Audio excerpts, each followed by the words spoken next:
Hello friends, कैसे हैं आप सब। मैं आप सबका अपने यूट्यूब चैनल में दिल से बहुत बहुत स्वागत करती हूँ। दोस्तों, लियो टोल्स्टॉय की एक बहुत ही फेमस कहानी है क्षमादान। आज मैं आपको वही कहानी सुनाने जा रही हूँ, तो चलिए स्टार्ट करते हैं। दिल्ली नगर में भागीरथ नाम का एक युवक सौदागर रहता था। वहाँ उसकी अपनी 2 दुकानें और एक रहने का मकान था। वह सुंदर था, उसके बाल कोमल, चमकीले और घुंघराले थे। वह हंसोड़ और गाने का बड़ा प्रेमी था। युवावस्था में उसे शराब पीने की बान पड़ गई थी। अधिक पी जाने पर कभी कभी हल्ला भी मचाया करता था, परंतु विवाह कर लेने पर उसने शराब पीना छोड़ दिया था। गर्मी में एक समय वह कुंभ पर गंगा जाने को तैयार हो गया। उसने अपने बच्चों और स्त्री से विदा मांगा। स्त्री, प्राणनाथ, आज न जाइए, मैंने बुरा सपना देखा है। भागीरथ, प्रिय, तुम्हें भय है कि मैं मेले में जाकर तुम्हें भूल जाऊंगा। स्त्री, नहीं, मैं ये नहीं जानती मैं क्यों डरती हूँ। केवल इतना जानती हूँ कि मैंने बुरा स्वप्न देखा है। मैंने देखा है कि जब तुम घर लौटे हो तो तुम्हारे बाल सफ़ेद हो गए हैं। भागीरथ यह सुन बोला, यह तो शगुन है। देख लेना, मैं सारा माल बेच मेले से तुम्हारे लिए अच्छी अच्छी चीज़ें लाऊंगा। यह कह गाड़ी पर बैठ वह चल दिया। आधी दूर जाकर उसे एक सौदागर मिला जिससे उसकी जान पहचान थी। वे दोनों रात को एक ही सराय में ठहरे। संध्या समय भोजन कर पास की कोठरियों में सो गए। भागीरथ को सवेरे जाग उठने का अभ्यास था। उसने यह विचार करके कि ठंडे ठंडे राह चलना सुगम होगा, मुंह अंधेरे उठ गाड़ी तैयार कराई और भटियारे के दाम चुकाकर चलता बना। 25 कोस जाने पर घोड़ों को आराम देने के लिए वह एक सराय में ठहरा और आंगन में बैठकर सितार बजाने लगा। अचानक एक गाड़ी आई। पुलिस का एक कर्मचारी और 2 सिपाही उतरे। कर्मचारी उसके समीप आकर पूछने लगा कि तुम कौन हो और कहाँ से आए हो।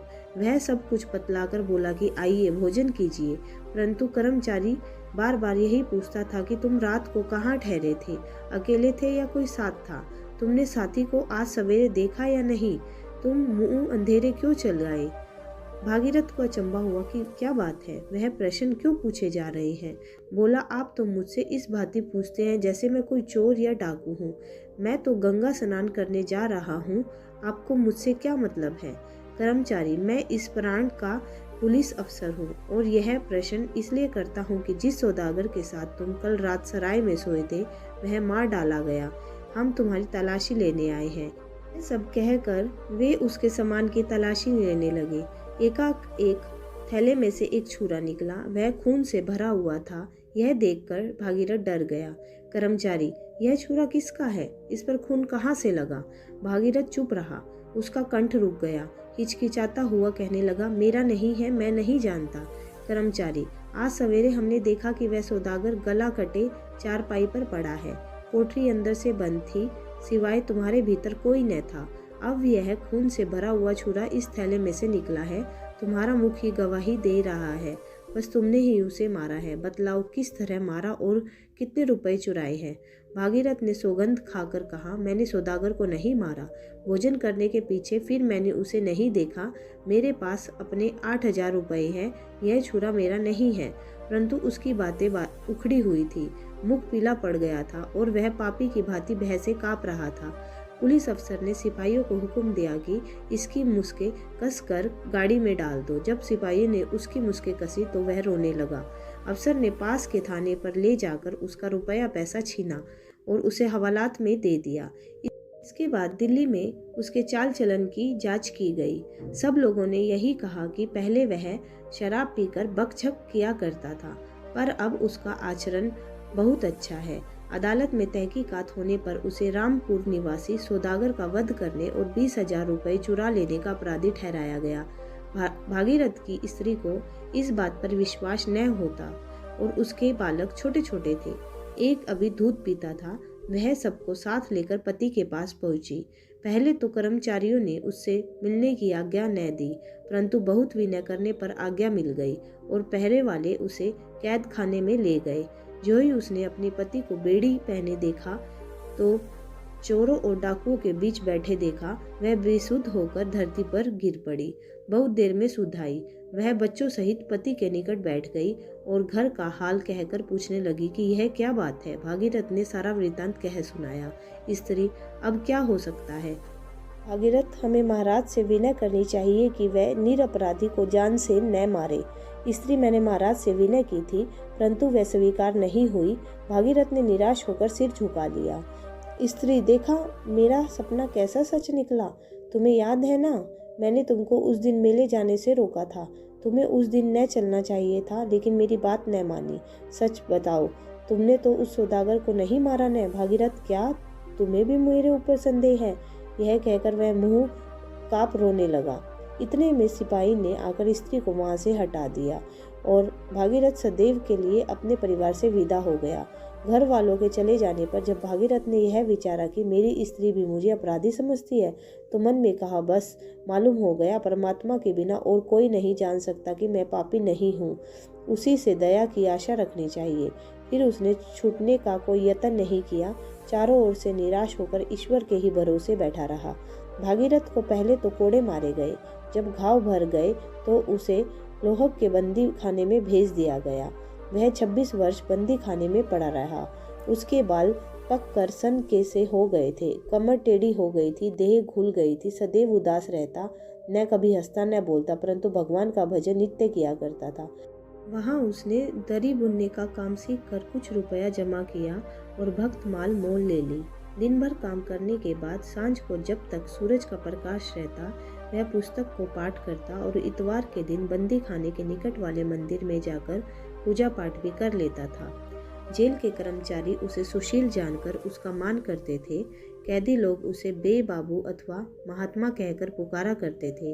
कैदियों को जब कभी कोई अजीर भेजनी होती तो वे उसे अपना मुखिया बनाते और अपने झगड़े भी उसी से चुकाया करते।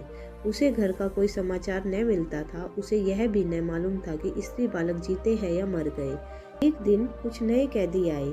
संध्या समय पुराने कैदी उनके पास आकर पूछने लगे कि भाई, तुम कहाँ से आए हो और तुमने क्या क्या अपराध किए हैं। भागीरथ उदास होकर बैठा रहा। नए कैदियों में से एक 60 वर्ष का हट्टा कट्टा आदमी, जिसके दाढ़ी बाल खूब छटे हुए थे, अपनी राम कहानी यूँ सुना रहा था। भाइयों, मेरे मित्र का घोड़ा एक पेड़ से बंधा हुआ था। मुझे घर जाने की जल्दी पड़ी हुई थी। मैं उस घोड़े पर सवार होकर चला गया। वहां जाकर मैंने घोड़ा छोड़ दिया। मित्र कहीं चला गया था। पुलिस वालों ने चोर ठहराकर मुझे पकड़ लिया। यद्यपि कोई यह नहीं बतला सका कि मैंने किसका घोड़ा चुराया और कहां से। फिर भी चोरी के अपराध में मुझे यहाँ भेज दिया है। इससे पहले एक बार मैंने ऐसा अपराध किया था कि मैं लोहग में भेजे जाने लायक था, परंतु मुझे उस समय कोई नहीं पकड़ सका। अब बिना अपराध ही यहाँ भेज दिया गया हूँ। एक कैदी, तुम कहाँ से आए हो? नया कैदी, दिल्ली से। मेरा नाम बलदेव सिंह है। भागीरथ, भला बलदेव सिंह, तुम्हें भागीरथ के घर वालों को कुछ हाल मालूम है, जीते हैं या मर गए? बलदेव, जानना क्या, मैं उन्हें भली भांति जानता हूँ। अच्छे मालदार है। हाँ, उनका पिता यही कहीं कैद है। मेरे ही जैसा अपराध उनका भी था। बे बाबू, तुम यहाँ कैसे आए? भागीरथ अपनी विपत्ति कथा न कही, केवल हाय कहकर बोला, मैं अपने पापों के कारण 26 वर्ष से यहाँ पड़ सड़ रहा हूँ। बलदेव, क्या पाप, मैं भी सुनूं? भागीरथ, भाई जाने दो, पापों का फल अवश्य भोगना पड़ता है। वह और कुछ ना कहना चाहता था, परंतु दूसरे कैदियों ने बलदेव को सारा हाल कह सुनाया कि वह एक सौदागर का वध करने के अपराध में यहाँ कैद है। बलदेव ने यह हाल सुना तो भागीरथ को ध्यान से देखने लगा। घुटने पर हाथ मारकर बोला, वाह वाह, बड़ा अचरज है। लेकिन दादा, तुम तो बिल्कुल बे हो गए हो। दूसरे कैदी बलदेव से पूछने लगे कि तुम भागीरथ को देखकर चकित क्यों हुए? तुमने क्या पहले कहीं उसे देखा है? परंतु बलदेव ने उत्तर नहीं दिया। भागीरथ के चित्त में यह संशय उत्पन्न हुआ कि शायद बलदेव रामपुरी सौदागर के असली मारने वाले को जानता है। बोला, बलदेव सिंह, क्या तुमने यह बात सुनी है और मुझे भी पहले कहीं देखा है? बलदेव, वह बातें तो सारे संसार में फैल रही है, मैं किस तरह न सुनता। बहुत दिन बीत गए, मुझे कुछ याद नहीं। भागीरथ, तुम्हें याद है कि उस सौदागर को किसने मारा था? बलदेव हंसकर, जिसके थैले में छुरा निकला वही उसका मारने वाला। यदि किसी ने थैले में छुरा छुपा भी दिया हो तो जब तक कोई पकड़ा न जाए उसे चोर कौन कह सकता है? थैला तुम्हारे सिराने धरा था। यदि कोई दूसरा पास आकर छुरा थैले में छिपाता तो तुम अवश्य जाग उठते। यह बातें सुनकर भागीरथ को निश्चय हो गया कि सौदागर को इसी ने मारा है। वह उठकर वहां से चल दिया, पर सारी रात जागता रहा। दुख से उसका चित्त व्याकुल हो रहा था। उसे अनेक प्रकार की बातें याद आने लगी। पहले स्त्री की उस समय की सूरत दिखाई दी जब वह उसे मेले जाने को मना कर रही थी। सामने ऐसा जान पड़ा कि वह खड़ी है। उसकी बोली और हंसी तक सुनाई दी। फिर बालक दिखाई पड़े। फिर युवावस्था की याद आई। कितना प्रसन्नचित्त था, कैसे आनंद से द्वार बैठा सितार बजाया करता था। फिर वह सराय दिखाई दी जहाँ वह पकड़ा गया था। तब वह जगह सामने आई जहाँ उस पर कोड़े लगे थे। फिर बेड़ी और बंदी खाना, फिर बुढ़ापा और 26 वर्ष का दुख। यह सब बातें उसकी आंखों में फिरने लगी। वह इतना दुखी हुआ कि जी में आया कि अभी प्राण दे दूं।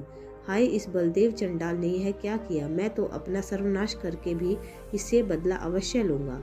सारी रात भजन करने पर भी उसे शांति नहीं हुई। दिन में उसने बलदेव को देखा तक नहीं। 15 दिन बीत गए।